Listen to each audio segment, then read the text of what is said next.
Okay, let's just have that check in. All right, good. It's all good. Hi, everybody.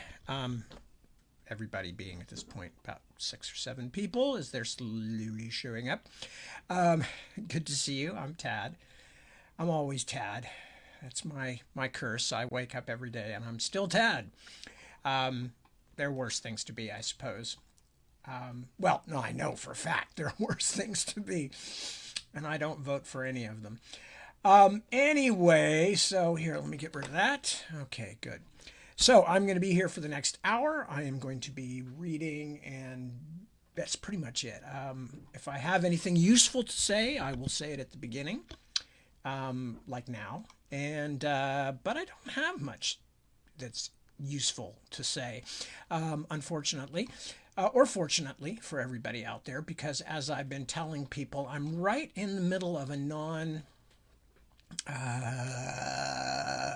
I don't know, a non interesting things happening phase. One of them is actually the good news is that I'm able to type again. I got a shot in my wrist. Had to talk the doctor into it because he kept saying to me, "But that's not really a joint in the normal sense, and et cetera, won't work." And I said, well, just trust me. I've been dealing with this crap for 30 something years. I know, I know that it will make a difference. And in fact, it has. And it's not just eased the wrist, but it's eased some of the other stuff too. So that's just my experience with inflammatory stuff. Is it happens when you've got too much going on in your immune system, and your whole immune system, it's like there are constantly alarms. You know how, like, when you're trying to sleep at night and there's car alarms going off outside and you keep waking up and then it goes off again and you wake up. That's what's happening to the immune system. When, at least with somebody like me, when you have some overused, repetitive stress injury thing, it sends out all these alert messages, I guess. So my experience has been, you don't get rid of it right away because it's your entire what you call it, your entire system is all outraged and inflamed, and you have to start knocking off bits of it. And that means you do all the normal stuff. You ice it, you take anti-inflammatories and all that. But in this case, it was so bad and it lasted for weeks and weeks and weeks, and I couldn't write. And I finally said, okay, well, it's been a few years. I suppose I should try and go in and have a cortisone shot. And I did, and it's much better, thank you. And I wrote again today, knocked off about 5 more pages. So that's all good, and I'm happy about that. In terms of of anything else going on, there's not really much. So let me just say hello to people. We're in this mode where we're kind of treading water because we're going to be moving back to our old house on the end of December, beginning of January.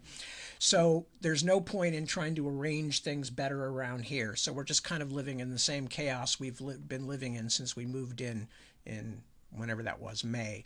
And as a result, things are just, they're a little hectic, but they're also just kind of like whatever. This is a plateau phase here between the last move and this next move, and just deal with it. So that was fine, but it was extremely frustrating not being able to work. And I talked at great length, and I have talked at great length other times about how I am not a person who can go without working. I'm sure there's a lot of you out there like that. I'm not trying to make it a special personality trait that only I have. For one thing, my wife has it too. She can't work and she can't do things and make things happen. She gets super frustrated and even depressed, and so do I. So I had a big, long experience of that when I had my shoulder operation, because from the time of first having the injury to the time of having it rehabbed was like 7 or 8 months when I couldn't work. And that was right before COVID. So, between it was a bad stretch of a couple of years. But the main thing, and the reason I'm mentioning this, is because I just learned at that point I cannot not do things. I can't just sit and go, "Oh, I have time off." No, I'm not good at that at all. But what I can do in those situations is I can plot things in my brain. And that's what I've spent most of the last month doing when I couldn't work, when I couldn't do my typing. So anyway, I'm going to pop in and see who has sent comments, and I see Tash first off the board there, or first on the board. So hello, Tash. And Christy Sanders, hello, hello. Sarah McAtee, good to see you, Sarah. Isaac, a pleasure as always. Tracy McClatchy, hello. Susan Shamblin. Kristen Rule, welcome, welcome. Good to have you all. Timothy Roberts, Penny Davies, Claudia War has checked in. Emily Bell, Melissa Fuller, Kelly Kenrick, Becca Werlin, Angie Paget, Medardo Landon, Maza Dueñas, and Ray Weatherford have all dropped comments. And those are the only ones I know about who are watching. Because the way this works, I can see a number up at the top for how many people are watching, but I can only see the names of the people who commented. So let me think. We're only 5 minutes in, and I've run out of things to say already. One of these days, I'm going to just start telling stories about my weird upbringing. It wasn't weird because of anything to do in a negative sense. It was just, we lived in the suburbs, my friends and I, as I was growing up. And one of the things about the suburbs is that you're not in the center of anything. I firmly believe that if we had lived in a place like Los Angeles or New York, Manhattan, Chicago, somewhere like that, even San Francisco, the guys I started playing music with, we would have made something out of it. We would have gone on beyond the years we played. We would have made contacts. We almost did a couple times. We had a few bad breaks along the way. But a lot of it was we were making our own fun out in the suburbs. And so there wasn't an idea of, oh, we're competing with this bunch or this bunch, and, we need to get to this club where, we could play regularly and we need to get on the bill there, or, the kind of things that happen in an area where entertainment and things like that and creativity, art, etc. is concentrated, like in cities. We were a college town. I don't want to suggest there wasn't anything to do there. There was. I'm here again. So Palo Alto is the college town for Stanford. But it was definitely true that it was the suburbs in a lot of ways, and we didn't have any sort of central thing to aim for.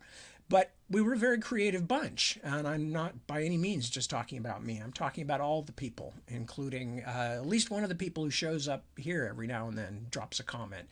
My friend Ivan. We were a very creative bunch of people, but we had to kind of make our own fun. We actually, the drummer was part of a group that opened a coffee house, and later on, the band, several of us in the band were part of another group that literally opened a disco, a no ID disco, so that kids would have a place to go and listen to music and dance and stuff like that, because we didn't serve alcohol. So we were making our own fun, and that was great. A lot of things happened. We learned a lot of things. But at the same time, when you have to make the clubs that you're going to play in, that's a lot of work just to be a musician or whatever, And, every group that I was involved with had sort of, the radio station I was involved with had, before my day, but they had broken with the mainstream and had decided to go all new music, all punk and new wave music. And the theater group that I was involved with was actually very well established by that point, but they were started as a little informal local theater group for teenagers mostly, and over the years had become a well-known operation and were very good. This is Theater Works at that day, in those days known as the Youth Workshop. And as a result, there's like a huge amount of work that goes into just making these venues and keeping them running and all that stuff that I think sucked away a lot of the energy. And then we got to the point where we were all in our late teens and early 20s and stuff, and we all had to go out and make a living. So we missed a few years when, if there had been an infrastructure in place, we would have been taking some of this creativity. And I'm not just talking about music or theater, or, the standard things. This was a creative bunch of people. We used to do crazy, elaborate pranks and do all kinds of stuff to entertain ourselves and to entertain / terrify normal people as we conceived of them. So it was a really interesting time. This is, back in the mid 70s. And there was a lot of feelings of freedom and possibility. But as I said, if we had been in San Francisco, we did wind up eventually as a band going up there and playing in San Francisco. But we were already not, we were in our own weird world. The people didn't quite get us up there. We were not playing punk, which had become very big at the time. We were playing more elaborate, strange stuff. And, there's a lot of things like that where, there's an advantage to moving to or growing up in a big city if you want to be in the arts.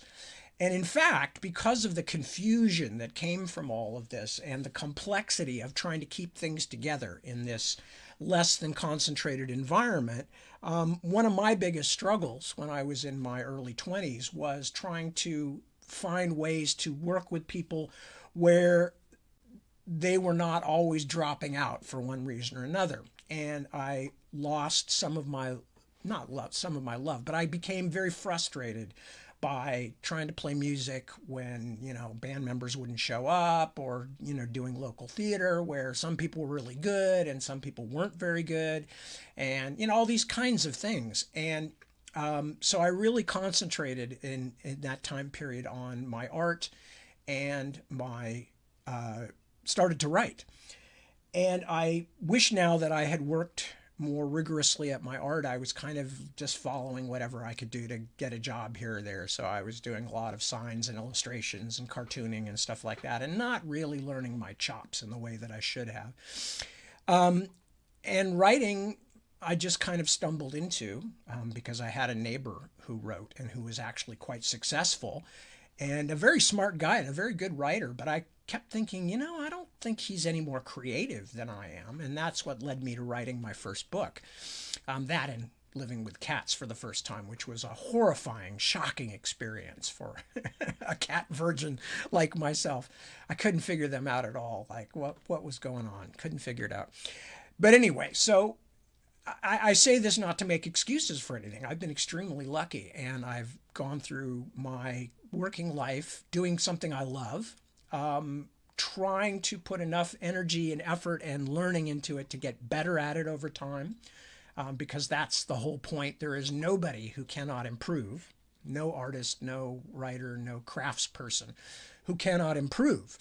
And but it's work. It's work, and it takes time, and it takes study, and all that stuff. So I'm not complaining that things didn't work out in the way that allowed our band to have more success, or that I hadn't stuck with theater or art longer or whatever. Those were all choices that I made along the way.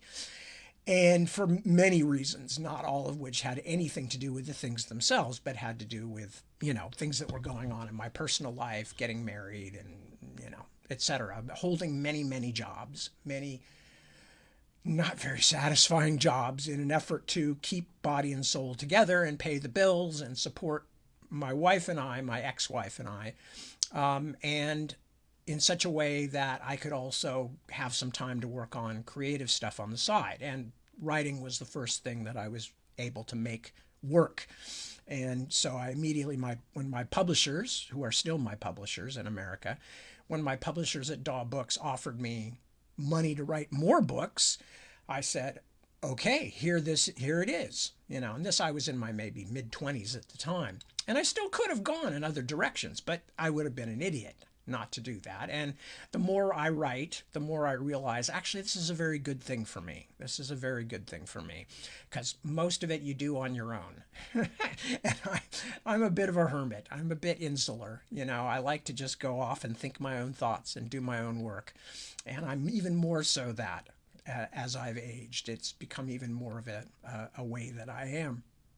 So in a lot of ways, writing has been the best possible thing I could have done, because the turnover is much longer when you're writing novels. You can go months without anybody having to answer to anybody. And as good as my publishers are, and they've been very good to me, I never want to have to stop and explain what I'm doing to people. I just want to work. And then when I've done it, you can look at it and tell me why you think it doesn't work or it does work. But I don't want to be doing any job where somebody is looking at me and offering comments every few minutes. This is also one of the reasons why I didn't stay very long, or at least longer than I had to in the business world, because I wanted nothing to do with that. The pettiness and the fact that you're often being managed by people whom you wouldn't trust to take care of your dog, let alone tell you what to do and how to run a business, meant that I also kind of went, I got to find some other way to get through life. So I don't know how I got off on this long disquisition, but that's just, So we had an interesting time, and we did many interesting things during my formative years. And some of them are worth relating because some of them are actually good, funny stories. So I'll make a point of trying to tell some from time to time. However, right now, I am going to start reading because that is what I'm supposed to be doing with this stretch of time. And I want people to trust me because I'm essentially a very trustworthy person, and it's as long as I can fool you all, I'm going to keep doing it. So all right, good. I see that Winter has checked in. Hello, Winter. Yes, me and the family, we're doing good, so take care. Go hang with your kid. I completely understand. And Barban, I don't think I said hello to either. And Sarah McAtee says, former rock singer here. And I would only disagree with you in that I don't think any of us singers are ever former singers, because God damned if we aren't still going, I'm a singer, and then force people to listen to us whenever possible. Anyway, all right, so now having done all of this stuff, I am going to actually start reading, which, as I said, is the whole point of this. So we are reading, I think this is chapter 8 from the Witchwood Crown. And where we left off last time was that Morgan and his grandparents, King Simon and Queen Miriamel, have been on their way north into Rimmersgard, and they're now approaching Elvritsala. And they have spotted someone coming toward them over the bridge, and by various machinations, both Simon and Morgan have wound up in the middle of the bridge, meeting this person who's coming to see them, coming to meet them, who it turns out is Benebik, Simon's old dear friend from the Dragonbone chair, etc. So that's where we are, and that's what's going on. And then I am going to, let me see. There we go. And of course, Benebik has a new wolf, and that's what we're going to start with. Vakana, ever loyal, said the troll. Yes, one of noble Kantaka's descendants she is being. And it is so very good to be seeing you two, friend Simon, after too many years. Benebik grabbed a thick tuft of snowy fur and climbed onto the wolf's broad back, which bore it with the patience of long experience. At last the small man noticed Morgan. Ah, I think I am seeing a face that is now much changed from my first seeing of it. Is this truly being your grandchild? King Simon smiled and nodded. For a moment, Morgan could almost convince himself his grandfather looked proud. Yes, indeed. I'm sure he does look a bit different. This is Prince Morgan, our grandson and heir. Look at him, a grown man, crowed the troll.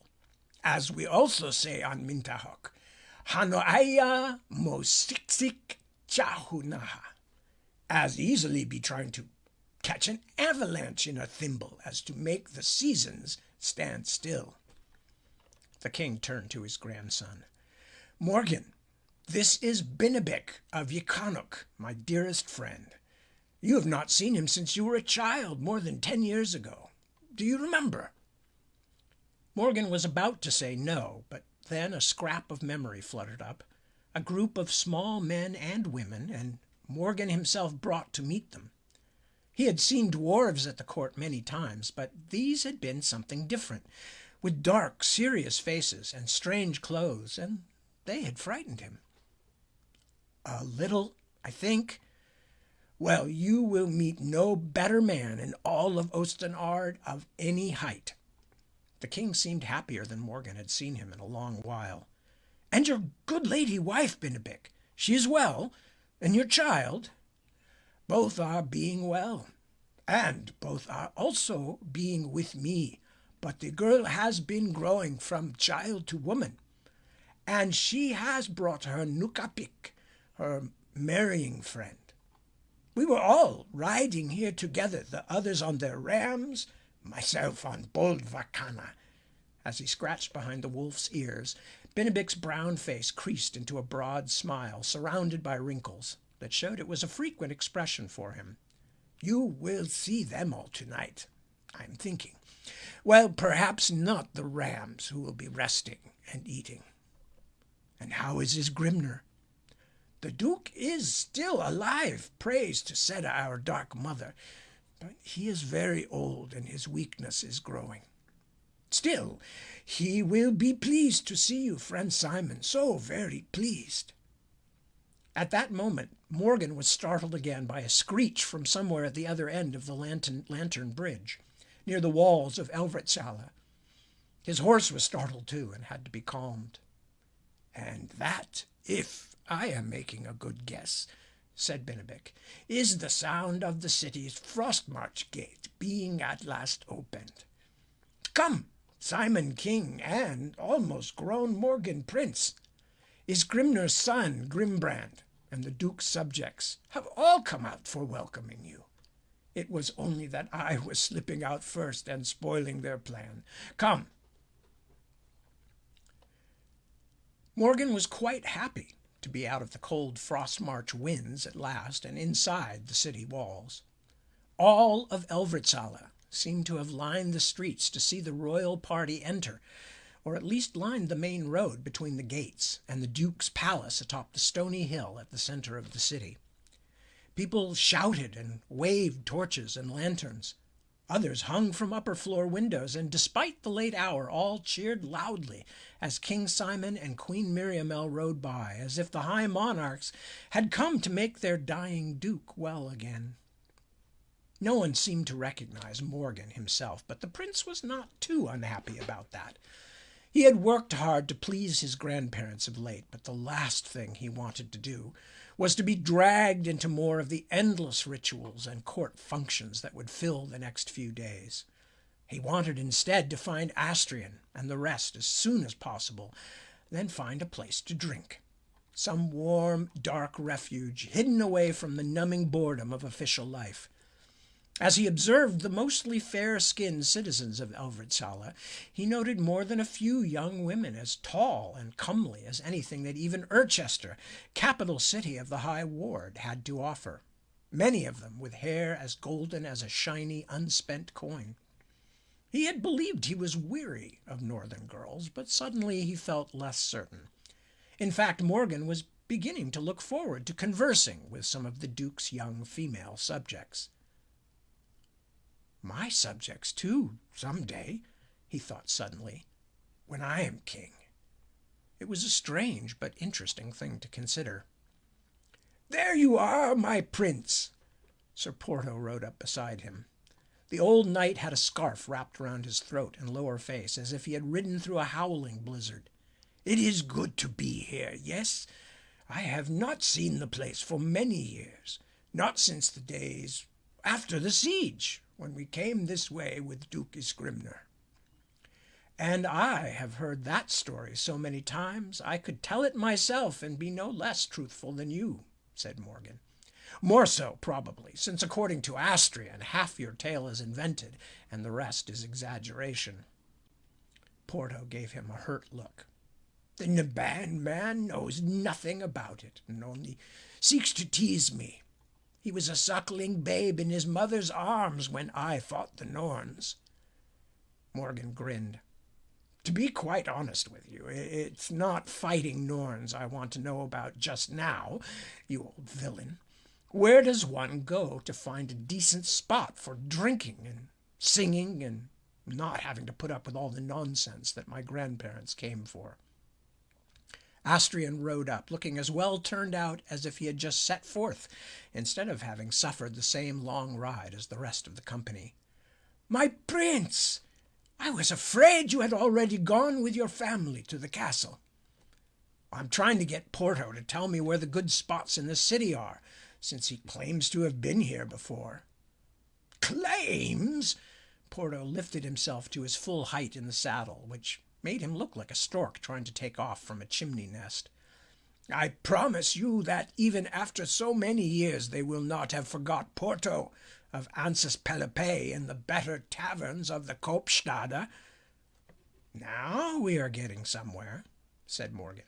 What is this Kopstade? The market and its surroundings, the old knight said. We have passed it already, Highness. It was near the gates. Then let's turn back.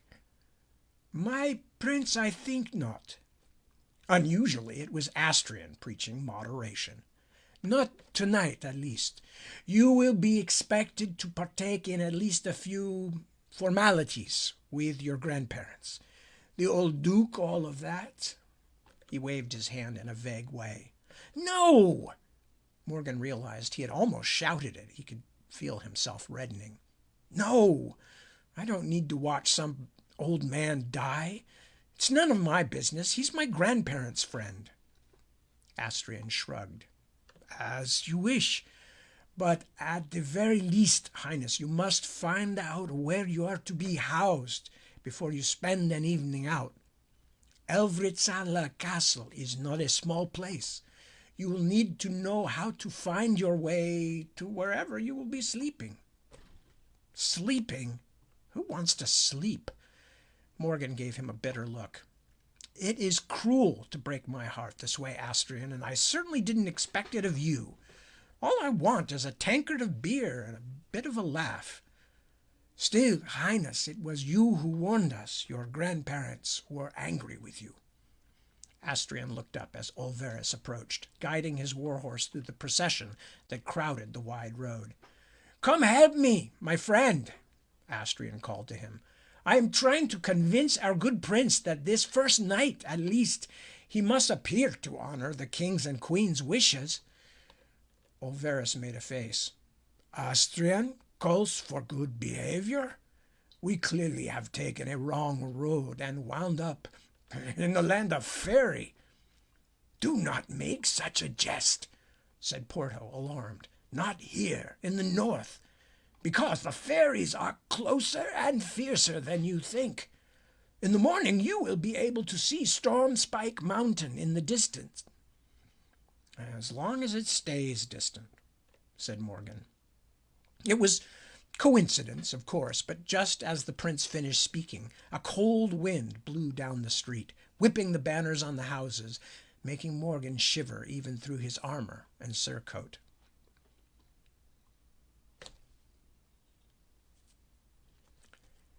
It is a pleasure to see you again, Siskinanimuk, Miriamel said as they stood together around the fireplace in a low-ceilinged but sumptuous antechamber in the ducal residence. Simon knew that after weeks of repeating these words across the length and breadth of Hernesteer and Rimmersgard, this time she truly meant them. Miri had always been fond of Benebic's wife, since the days they had all fought together. Siski bowed her head, clearly pleased to hear Miriamel use her full name. As it is for seeing you, great queen. Mary waved the title away. You came all the way from your mountains to see Isgrimner. Bless you. We could not be doing other, Benebic said. The best rimmersman we ever had the luck of knowing. Mary smiled at that. And Simon says your daughter is here in Elvritzala too? I so look forward to seeing her. She must be a grown woman now. Siski smiled. Grown is Kina, yes, and here with her man too.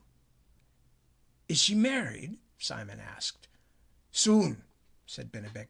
When again they reach Mintahok, Kina and Snenek will go together to Chidzik Oblingit. Do you remember that place, friend Simon, where once you were pleading to Siski's parents for sparing my life? And then they will bind together their hands before the ancestors and our people. The door to the Duke's chamber swung open, and Grimbrand came out to greet them. With his dark hair and his broad face and figure, Simon thought he looked more like his father than his older brother Izorn ever had. Still, it was strange to see how much gray and white now flecked Grimbrand's beard. By the ransomer's tree, he thought, when did we all grow so old? Grimbrand had been too young to fight in the Storm King's War, and had spent the time of his family's exile with relatives. He had grown into a just and thoughtful man, who possessed many of his father's best traits. It was good to know that at least one of the lands of the High Ward would be in good hands. "He has just woken up, Majesties." Grimbrand's smile was weary. "I think if you all go in at once, it might be too much. May I take the High King and High Queen first?" Simon turned to Binnabic. "With certainness," said the small man, smiling. "Go in." "Tiamak should be here too," said Miriamel. "He and the Duke love each other well, but he is still searching for our grandson, Prince Morgan." "Come, then," said Grimbrand. "The others can join you shortly, and if your grandson's absence is anything serious, I will send men to look." Oh, please don't," said Miriamel hurriedly. "I'm certain we will find him quickly enough." "As you wish, Majesty." Grimbrand beckoned them toward the door. The Duke's chamber was much as Simon remembered from his last visit, 10 years ago or more, still kept as a sort of shrine to his Grimner's beloved wife, Gudrun, Grimbrand's mother. Candles burned everywhere, but especially on a low table in front of a painted portrait of her. Her chair and her sewing chest still sat beside the room's largest window, which, to Simon's surprise, stood open. The Rimmer's folk did not seem to mind an airiness that would have terrified Erkenlanders. At the center of the room, the canopy of the huge bed fluttered in the night air. Simon could not help thinking of a ship drifting out to sea, its sails filling with wind. But the Rimmersmen no longer take to the waves, Simon remembered. 2 priests who had been praying at the foot of the bed rose and left the room. For a moment, as he and Miriamel approached the bedside, Simon was confused. Surely this sleeping stranger could not be his Grimner. It wasn't possible that this old man propped on the pillows, unable to hold his head up, was their friend the Duke, one of the largest and strongest men Simon had ever known. This almost stranger's cheeks were sunken, his hair and beard snow-white and sparse, and his neck seemed far too frail to have ever lifted a head as noble as his Grimner's. The old man's eyes fluttered open. For a moment they could not seem to fix on anything, and roved from the ceiling to the walls. Grimbrand stepped forward and kneeled beside him. Is that you, Isorn?" The voice was a ragged ghost of the Duke's booming tones. Simon guessed that Grimbrand had been called by his dead brother's name many times in the last months, because he did not bother to correct his father. "Sire, some friends of yours are here to see you. Queen Miriamel and King Simon have come all the way from Erkenland." And now the rolling eyes touched Simon's, and the man inside the worn, spent body seemed finally to take control. His Grimner frowned, squinted, and then his eyes opened wide. "By the good God, it is you!" His gaze slid to Miriamel, and he smiled. "You have both come. God bless you and keep you. Come, give me your hands. We will not meet again on this earth, I fear, so give me your hands." Simon and Miriamel each moved to one side of the bed, and each took one of the Duke's hands. Simon, whose eyes were already filling and threatening to overspill, thought the old man's bones felt fragile, like eggshells. "Of course we've come," he said, struggling against his suddenly treacherous voice. "Of course." "God bless you, Uncle." Miriamel had always called him that, although there was no blood relation. "Bless you for waiting for us." She fell silent, tears running down her cheeks. "How goes the High Ward?" his Grimner asked. "Is all well?" "All well, Uncle," Miriamel said. Good. Good. So many words seemed to tire him out.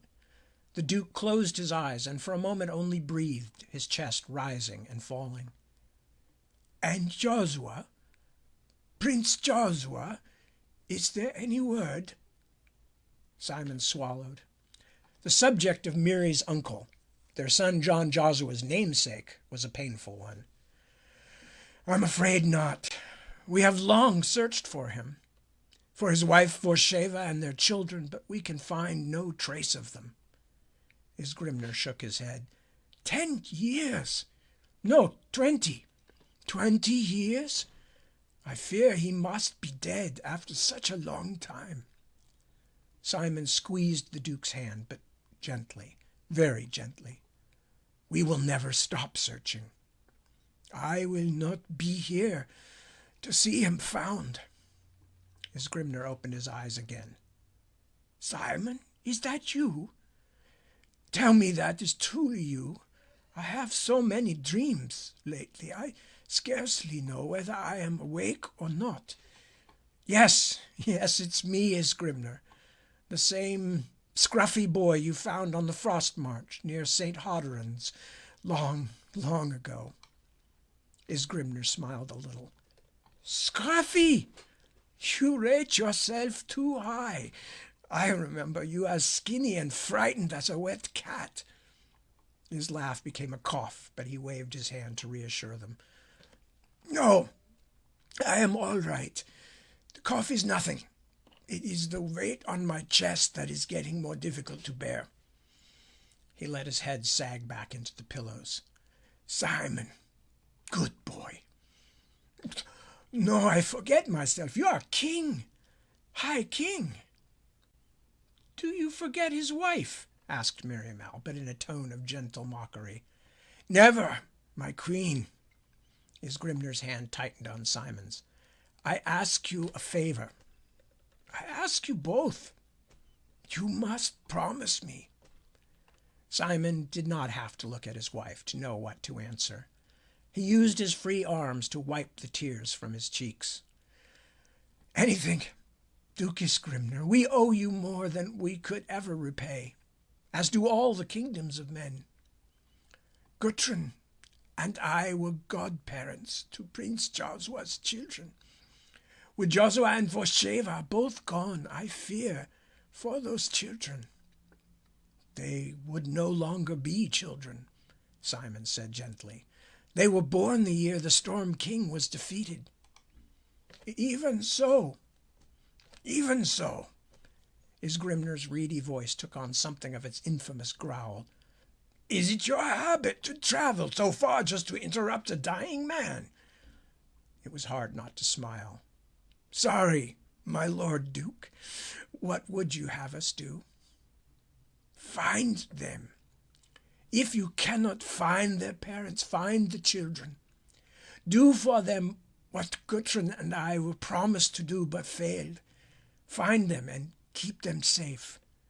See that they have what they need for a happy life. We have looked for them, and we will keep looking, old friend. One day we will find them. Isgrimner stared at him as though he did not know whether to believe him or not. Do you promise it to me? Of course, Simon told him, stung and sad. The king looked to Miriamel. We promise you on the honor of our house and yours. Gutrin would have sent me after them long ago, but her illness. The Duke shook his head. I will see her soon. Thank God and all the blessed saints. I will see her soon. You will, uncle, said Miriamel. She is waiting for you. And Izon, too. Isgrimner's lip trembled. So long since I have seen their beloved faces. The old man's eyes were red. So long. You are tired, father, said Grimbrand from the foot of the bed. There are others waiting to see you, but perhaps they should come back after you've rested. Others? His Grimner seemed to find a reserve of strength. With a last squeeze, he let go of Simon's hand, then Miriamel's. "What do you mean?" "Other friends are waiting for you outside," Miriamel said. "Count Eolair and Binnabic and his wife." "Binnabic? The troll is here! Send him in! Send them all in!" The Duke even managed to work himself up a little higher on his pillows. For the first time Simon could truly see their old friend in the feeble, sharp-boned scarecrow stretched on the bed. "Adon and his angels can wait for me. They will have me for a long time." Binnabic and Siski entered first, small as children. Behind them came sombre Eolair, accompanied by Tiamat, whose limp always slowed him. The Rannamen stepped aside to whisper to Simon, "I cannot find Morgan, Majesty. Binnabic's daughter and her friend are looking too." Simon had to take a deep breath to contain his temper. "Did you check the ale halls?" "There are dozens just along the main road," Tiamat whispered. Simon looked to his wife and shook his head. Her mouth set in a thin line. "Go and see his Grimner," Simon said quietly. He patted his old friend on the shoulder, although inside the king was boiling like a pot forgotten on the fire. It was not Tiamat's fault that their grandson was a scapegrace. "And wait, who is that?" His Grimner's voice was again growing thin, his breath short, but he lifted his head high off the pillow. "Is that Tiamat? Is that my Rannaman?" "It is indeed Duke's Grimner." Tiamat hobbled to the old man's side. "Miriamel, come back." His Grimner lifted his hand to her. "Come back. Look, Grimbrand, do you see the three of us?" He nodded toward Tiamat and the Queen. "Do you see us?" "Of course, father. Looking at a feeble ruin like me, you would not know it, but we three crossed half the known world. From Kvanitupul across the Ran, then across all the Thrithings to the Farewell Stone on foot. We even went down into the foul Gant's nest together, and we came out again. There's a story, eh? That's the equal of any tale you'll ever hear, I'll wager. And Sir Camerus, the greatest warrior of any age, was with us." "And Cadrak, too," said Miriamel. "Poor, sad, mad Cadrak." "You were as brave as a she-wolf," his Grimner told her. "You were—" He had to stop to catch his breath. He coughed for a while before he could speak again, and had to do it with his son begging him to save his breath. "A noble tale," he said, wheezing. "Someone should make a song of it." "Someone has," said Simon, laughing. "Several. Dozens. Good Lord, have you avoided the songs up here? I would have moved our court to Rimmersgard long ago had I known." The song. His Grimner had seemed keen to say something, but trailed off. "What were we saying?" "That we are together again," said Miriamel, and bent to kiss him on his hollow cheek. "And nobody can take those times from us." "Bless you," said Tiamat quietly. He was weeping unashamedly, holding his Grimner's hand against his face. The old man hardly seemed to notice. I think I must sleep for a little." "Of course," said Miriamel, straightening up. "We will come to see you later, Uncle, when you're rested." "We will be here for days," Simon said. "Never fear. There will be plenty of time for news and old tales both." Binnabic stroked the old man's hand, then placed his own fist against his chest, a troll gesture that Simon knew signified all that was in the troll's heart. Siski bowed her head, then the two of them turned and walked out of the room. Aolair was next. He kneeled beside the bed and kissed the Duke's hand. "It is good to see you, my lord," was all he said before he too rose and went out. Simon was about to bid the old man good night when he saw a familiar face in the antechamber beyond. "Morgan," he said in a loud whisper, "come here." "Our grandson is here?" asked Miriamele. "Thank God." The prince's eyes had the look of something hunted as he entered the bedchamber. "I have been trying to find you," he said quietly, looking at anything and everything but the old man on the bed. "This place is a maze."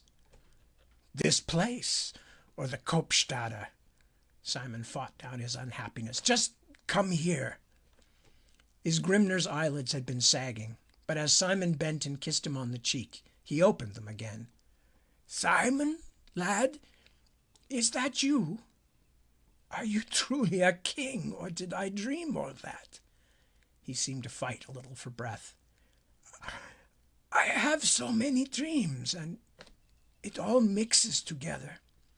"You did not dream it, Duke Isgrimner.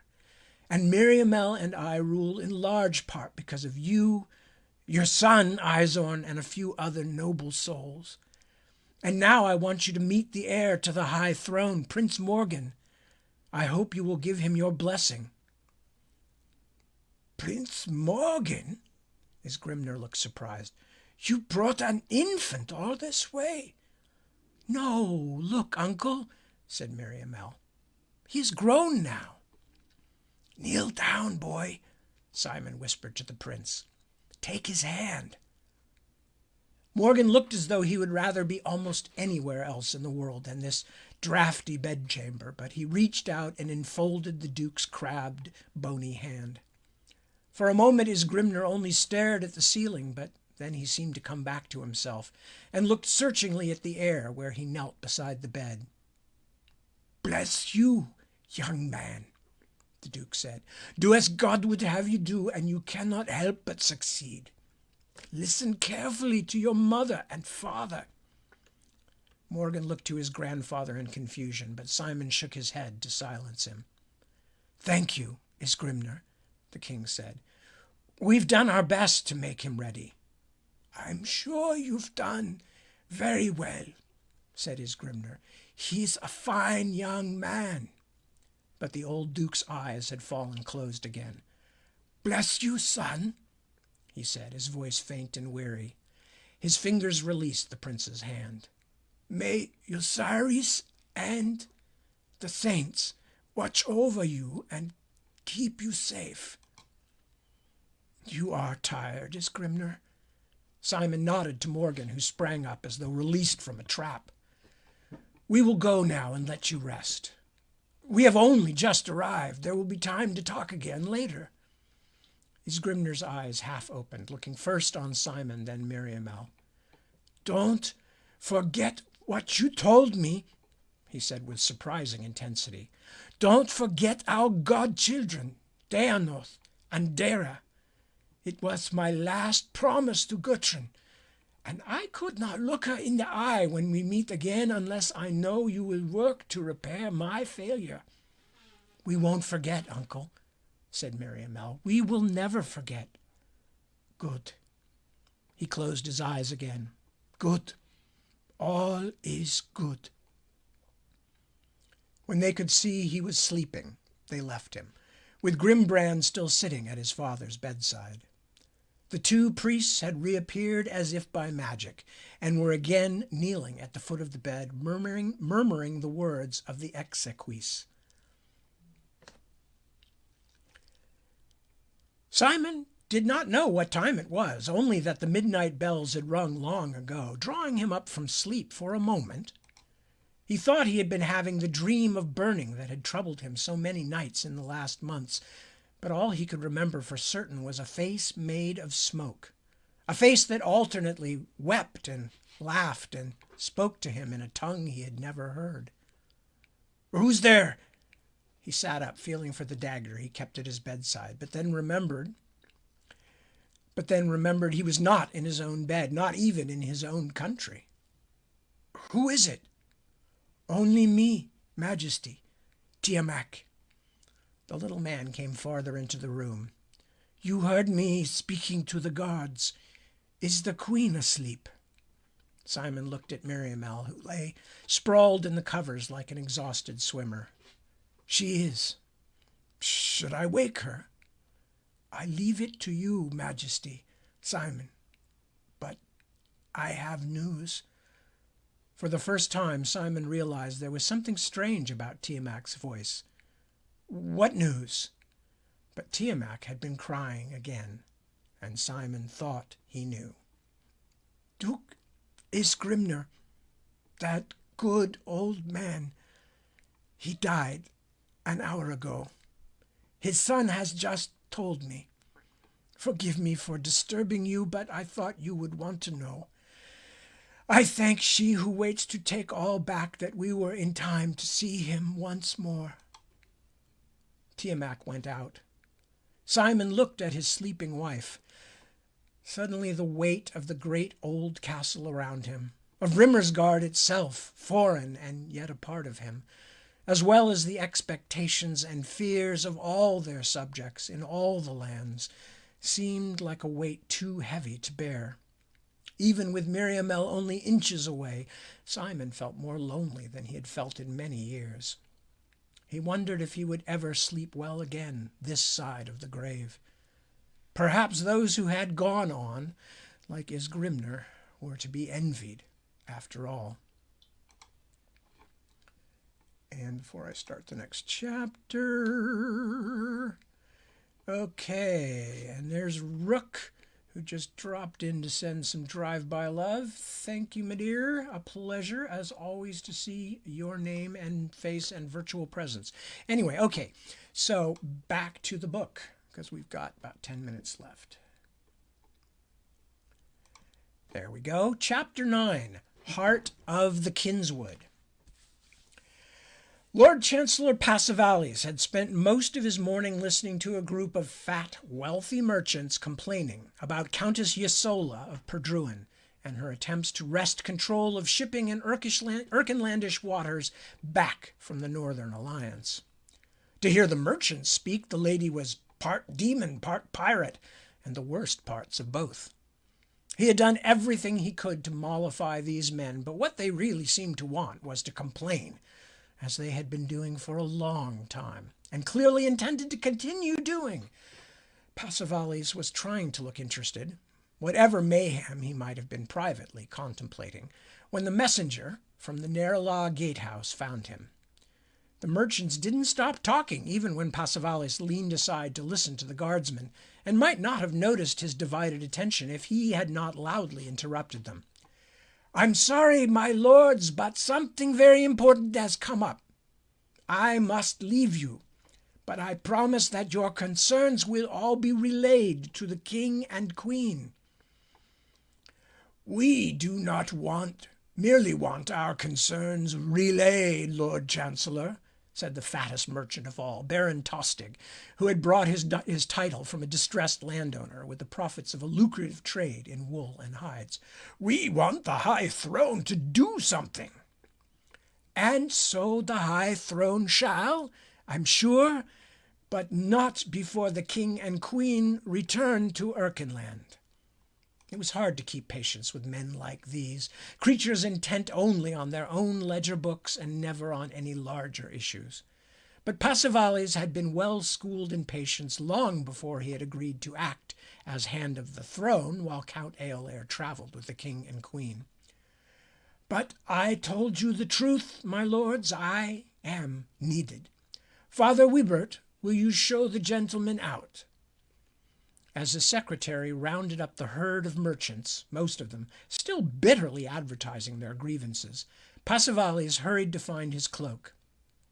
He made his way across the inner keep to the stables and borrowed one of the post horses, fresh and already saddled. Only moments later he was riding out through the Nerula gate, where the Erkenguard all gave him vigorous salutes.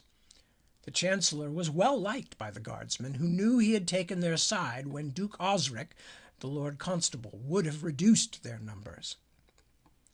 He cantered down Main Row, through the city and out into the warren of streets that had sprung up there with the growth of Irchester.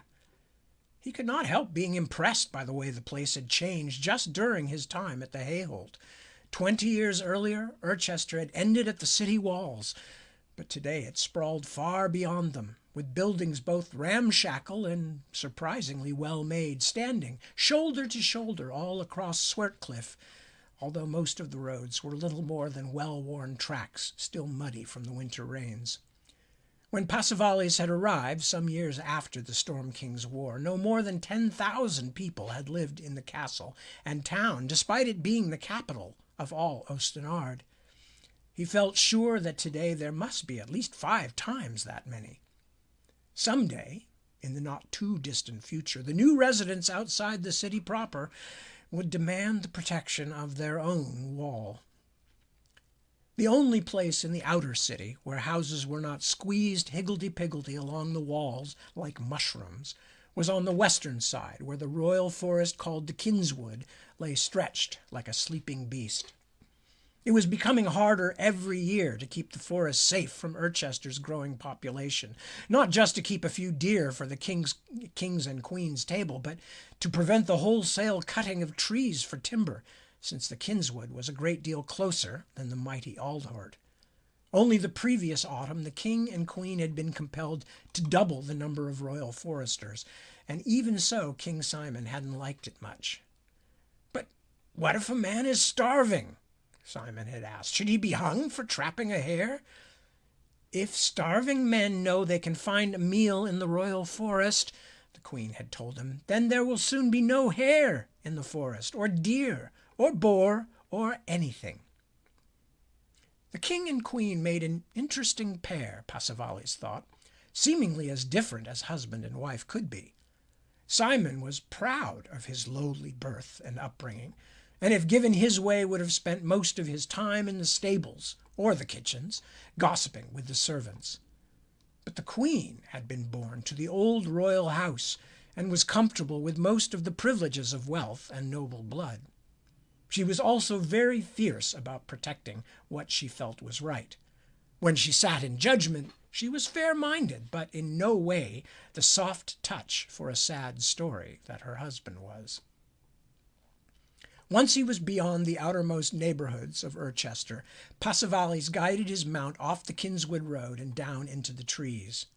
He knew his secretary, Wiebert, would be furious when he learned that the Lord Chancellor had gone outside the city without guards, but there were times when Passavales did not want to wait, and this was one of them. It was not easy to find the spot, but at last he saw a flash of red and white through the trees below him, the 2 rampant dragons, emblem of the royal house. He tied his horse to a branch and made his way down the slope. A pair of Erkengards and a royal forester with a feather in his cap were waiting with a 4th man, a thin fellow in a ragged jerkin who looked as though he had been sleeping rough for some time. "Don't hang me, my lord," the thin man squealed as Passavales finally reached them. "I only found it. I never did nothing." Passavales could see the unmistakable shape of a human body half buried in the leaves at their feet. He turned to the man with the feather. "Your name, forester? Then tell me what has happened here." The forester had the lean, weathered look of one who, had he not been given this post, might have been poaching with the man begging for his life. "Nathan, am I, Lord Chancellor? My lad and I were on our rounds when this fella ran out, screaming like the white foxes had come back. Said there was a dead 'un in the woods. A woman." "Was he carrying anything? Any game?" "I weren't," cried the ragged man, bursting into tears. "I were only lost."